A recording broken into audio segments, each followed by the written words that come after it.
How's everybody doing? Hopefully you guys had a great weekend. We're inside of our Town Fair Tire studio. Our friends at Town Fair Tire remind you that at Town Fair Tire, you always get the guaranteed low prices on name brand tires from Connecticut to Maine. Nobody beats Town Fair Tire. Nobody.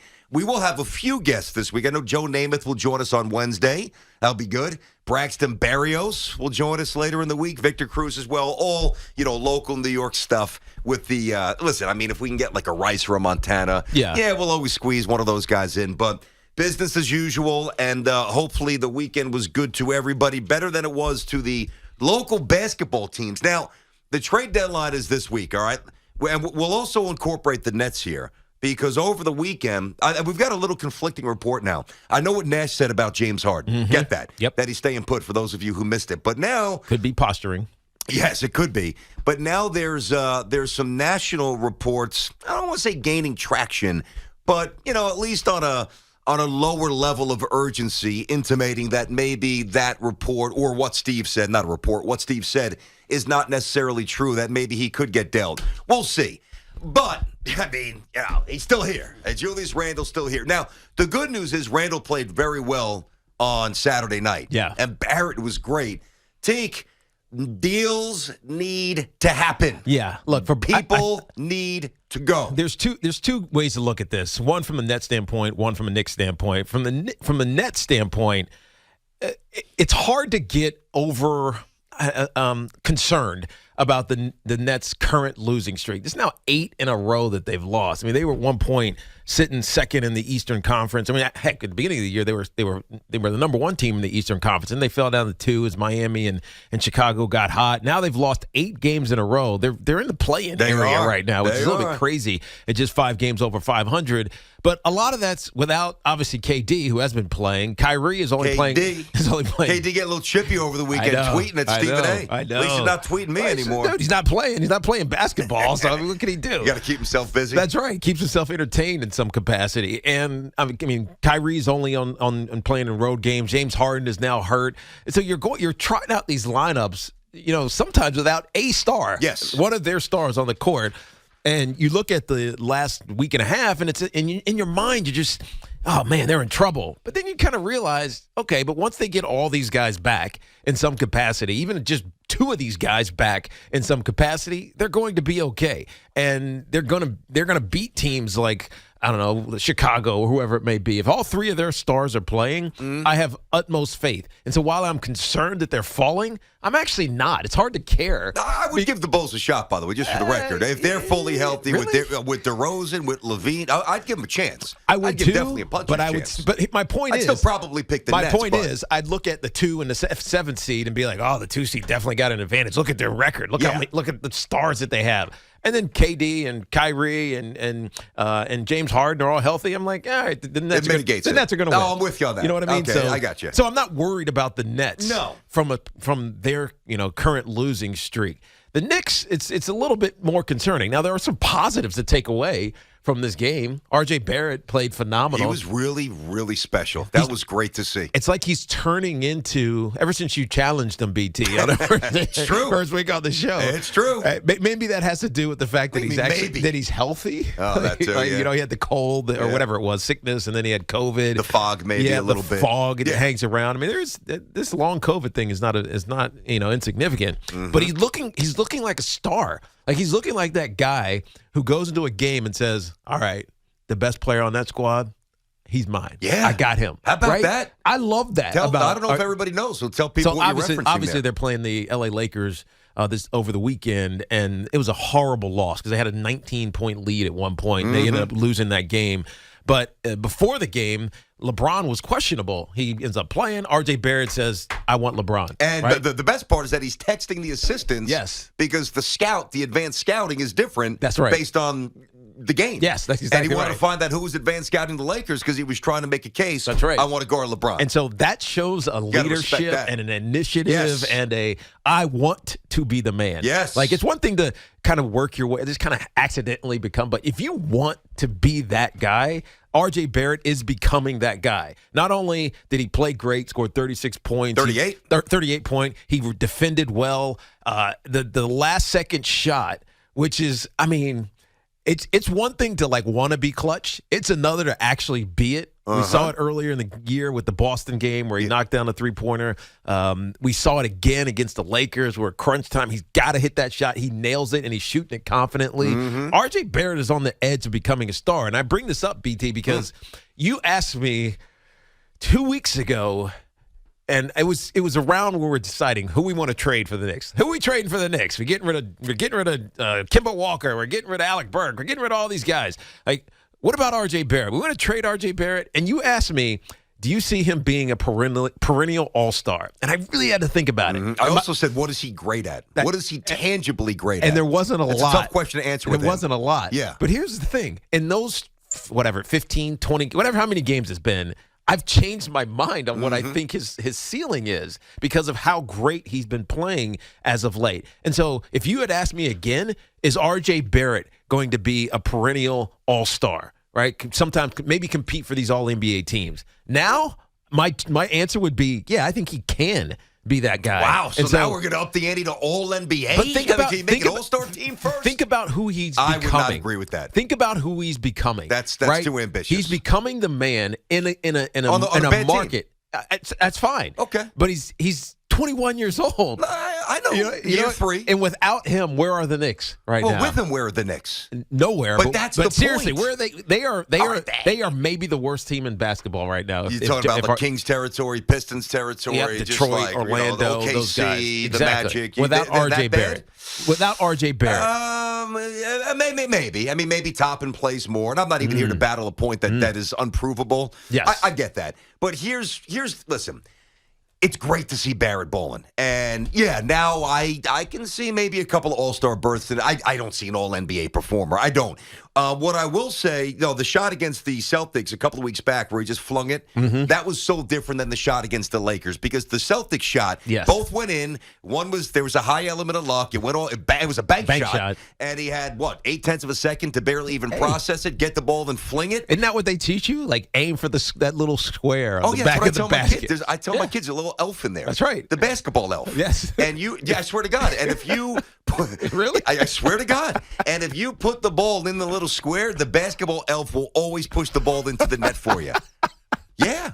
I swear to God. That's one of my teaching things. That's awesome. It's awesome. And it works, right? So, anyway, the shot against the Lakers the other night was pretty cool, very cool, because it was isolation, pressure, 10, 9, 8, dribble, defense reacting. It showed great aptitude, and it showed great stones. Barrett is the only thing that they don't have to worry about. But under no circumstances can I not see the Knicks making multiple moves by Thursday. And I'm going to put Randall aside for a moment. All right, this doesn't necessarily include Randall now, because they might wait till the summer to deal. I would deal him now, but they might wait for the big deal this summer. We'll see. But there's too many bodies. Yep. There's too much positional redundancy, and there's too many young players with at least an intriguing skill set who were buried. All right, so you lose in overtime to the Lakers. All right, it was a fun game. Cool. Toppin plays 12 minutes. Quickly played 5. Reddish played none. Fournier played 37. Burks played 30. Reddish has been here 7 games. He's been saddled with 4 DNPs. He's played 20 minutes. Now, Derrick Rose is coming back, which is good, but not good for the young guys who are buried. That's right. They got to make and listen, like I told you on Thursday or Friday, Tiki, I trust that Leon Rose will. I just don't know who it's going to be. I would use that marquee performance from Saturday as more fuel to unload Randall, not to embolden me maybe Randall's reverting back to what he was a year ago. No. That will represent by far the best season of his career. He's got to go. He ain't that guy. But there's just too many good players buried. Yeah. So what do we take away from the game? Yay, it was exciting. Yay, they played well. They lost. Yeah. I mean, lottery's coming. The one thing that matters is that R.J. Barrett looks like he's the kind of guy that will take on the stars of the league, right? The superstars who you ultimately, any player wants to become. You kind of got to challenge them, right? You got to be able to stand up in their face and say, "I'm going to go toe to toe with you, even if you're going to destroy me. I'm going to try to do it." And he's doing that, and he's rising to the occasion. So I didn't know what I would think about R.J. Barrett when we first started this show a month ago, BT. I had no idea because I wasn't watching the Knicks as regularly as you were, and it just left a lot to be desired. All the things, those criticisms that were out there. He's not athletic enough. He's not willing enough. He left hand dominant. Little left hand dominant. He doesn't know what to do, and in fast break situations, he kind of gets caught. He gets caught, in these awkward spots.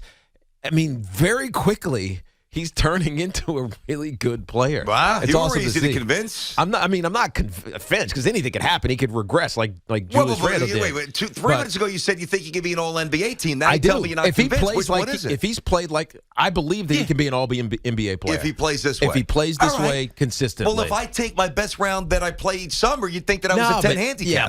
But that's one round. This is 10 games. This is 15 games we've seen this, BT. Yeah, no, he's on a nice roll. And again, I'm a Barrett fan. Yes. Maybe you are a little more enthusiastic. I'm just reacting to playing LeBron James the way that he played LeBron James against the Lakers. Mm-hmm. I mean, again, if you want to talk about the negative of this game, the fact that they were dominating, the Lakers were lost. No, I know. And they ended up coming back and winning the game. I mean, I can't even focus on that. They're going to the lottery, I can't focus on that because you just get into that same negative bend that we've been on for the last 2 weeks with these Knicks. We have been very negative with the Knicks. But you know what? Have we been wrong? No. What have right. we said that has been unfair, erroneous, or, just nowhere near the mark? Yeah. Nothing. Yeah. But Nothing. At some point, you got to just bury the negativity and then focus on something good. Yeah, but you can't bury the negativity unless you make a trade.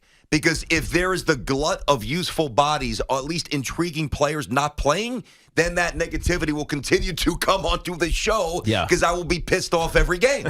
And I will say it. 877-337-6666. Obviously, a lot of football as we get into the show. The line is yet to move. It's still 4.5. If you like the Bengals, and I do, certainly I've ridden the Bengals. Well, I rode them against the Raiders. I rode them, let me see. Was it the, what were they, 7? What was the number last game? 7. It started 6.5. We ended up finishing at 7. I think it's Chiefs. I think it's going to go the other way. So if you like the Bengals, just stick this in your cap here. I don't think it's going to go to 5. Meaning, I don't think there'll be. I mean, I could be wrong. I don't think there will be late money on the Rams. I think you'll get some late money on the Bengals that could shave it down a half a point. So if you like the Bengals, you might want to jump in now before that changes. Get yourself a little extra nugget there. Steve is in Westport, Connecticut. Steve is on the Fan. New week. Tiki and Tierney. Steve-O, what's happening? Hey, good morning, guys. Great show. Really enjoy listening. Thanks. Just a couple of thoughts on the Knicks. You'd have to agree it was great watching the game Saturday night, but you knew the outcome would be that the Knicks would ultimately lose. The problem is with R.J. Barrett, once the league gets attuned to him to stop him from driving left, he'll become a marginal player. I think right now he's riding a great wave, but he only could go left. If you stop him from going left, there goes his game. Steve, let me challenge you on one thing here. I pointed out a long time ago he was too left-hand dominant. Yep. I got you. Yeah. I got you. He doesn't rise above people in terms of dunking on you, and he doesn't have this great burst or dexterity in the air. I got you. But one thing that I know about R.J. Barrett is that he is a worker. So, first of all, there's been a little more right hand the last month or so. So, the one thing that I will always leave the door open for Barrett, and I can't say this about everybody, is for him to fix his flaws. And that might be one of them. The only thing I'd also say is with the Knicks, the great thing about Saturday night is now they have trade bait. I agree with you 1,000%. They need to clean house. And now his stock has risen as a result of the play Saturday night in the past week or so. Yeah. Randall had a good game Saturday night, but he's no answer. It's like the abyss. When the ball goes to him, there's no movement. He buries his head, and it's one-on-one. And it's either a turnover or a brick. Yeah. What they have to do is what the Lakers did in the early 70s. They traded for Alcindor, 70s. which is now Jabbar. They gave up their entire team. And look what happened to the Lakers. Okay, well, who is that player the Knicks should target to get everybody up for? Yeah, Kareem coming back? You have to identify a star.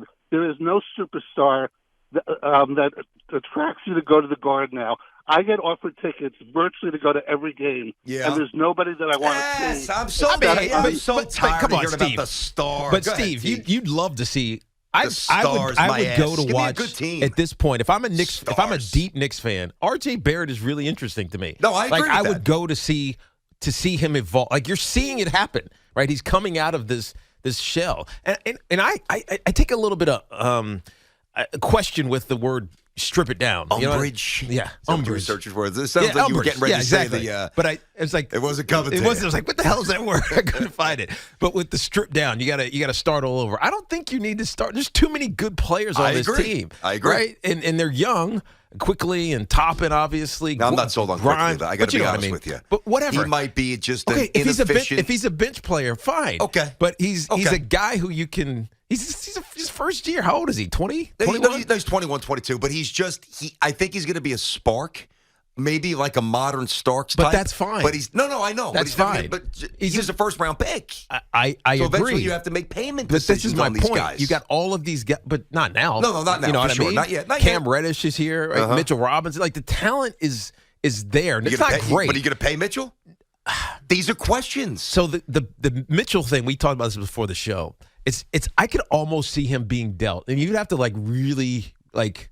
really negotiate this, Leon Rose, being dealt to a team that's not quite ready to win this year. So it's not like an immediate fix. Here, get Mitchell Robinson. He's going to difference make you to the postseason, and you're going to be playing in the conference finals. Okay. But it could be, you know what? If your team is like building, growing, you need a big who's aggressive, who, he crashes the boards. His game is still being developed. Maybe not this year, but next year, if your team is on that trajectory, that what do you call it? The ascension? Oh, the arc of intersection. Arc of intersection. If you're on that team, that could be Mitchell Robinson. But the only issue with that, and fundamentally, I'm with you, but teams don't do it. They don't do that. Well, the money is an issue because he's an unrestricted free agent. So for him to be dealt to, I would actually go, and I don't want to get rid of him, by the way. I want to keep him. But I would think if he is dealt, it would be to a team that is ready to win now, because then that team, if they do win, they could justify letting him walk if somebody comes in with an offer that they view as irresponsible. I hear what you're saying. What I'm saying. Yeah, I do hear what you're saying, but I know. Yeah, the problem is he's good, but we don't know how good he is. Yeah, you know what I mean. Yeah, and does he get lazy? I don't know. I don't think he's going to pull a Randall. I don't think so. But I didn't think Randall was going to pull a Randall. True. 877-337-6666. Coming up, we'll get more calls on this, and then. There is a blossoming problem with the Knicks that needs to be thrown out there, and it's nothing to do with Randall. It's not a player thing. It's more of a disconnect between important parts of the organization that you need to know about. We'll get to that coming up. Obviously, we've had a ton of football, Super Bowl week. Tiki and Tierney on the Fan.